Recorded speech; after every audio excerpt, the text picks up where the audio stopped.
Hello viewers, ইস autism মম। আজকে প্রোগ্রামে আপনাদের স্বাগতম। আজকে বলবো না যে আমাকে লাইক দেন, সাবস্ক্রাইব করেন। আমি নিজের অভিজ্ঞতা থেকে বলছি, না বলে পারছি না। ডিজিটাল যুগ হয়েছে, তারপরেও মানুষের মন মানসিকতা এখনো চেঞ্জ হচ্ছে না।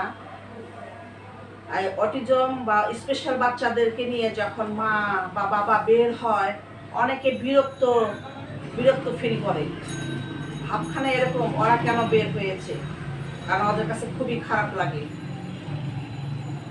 আর পরিবারে আত্মীয় স্বজনের মধ্যে মা বাবা, আমি নিজের কথাই বলছি, আমি অন্যের কথা বলবো না, আপনারা আপনাদের দিকে টেনে নেবেন না।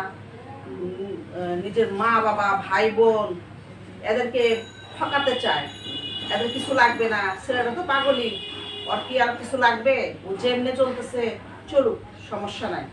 প্রতিবেশীদেরও তো একই ভাব, তারাও যে উনি কি বুঝে, উনি কিন্তু উনি হলো পাগলের মা। এখনো কিন্তু ডিজিটাল যুগ, এখন আমি কিন্তু স্কুলে চাকরি করি, শিক্ষিত, তারপরেও আমাকে আড়ালে কিন্তু বলা হয় পাগলের মা।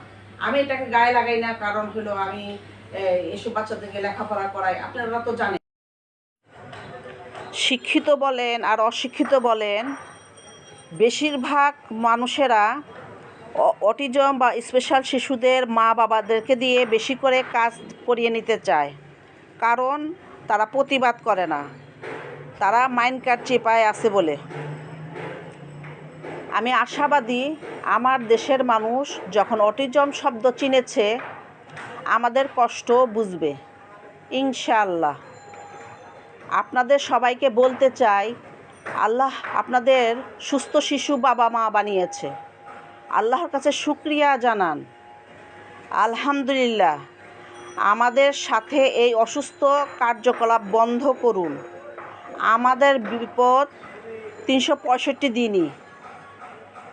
ভুলে গেলে চলবে না, বিপদ সবারই জীবনে আসবে, আজ বা কাল। সেজন্য এখন থেকে চিন্তা ভাবনা করে চলুন, বুঝে শুনে চলুন। আমি, আপনি বা আপনাদের কারো কোনো সহযোগিতা, সহমর্মিতা বিন্দু পরিমাণে আশা করিনি আর করছিও না। আমাদের কাছ থেকে দূরত্ব বজায় রাখুন। নিজের গুরুত্বপূর্ণ চরকায় তেল দিন।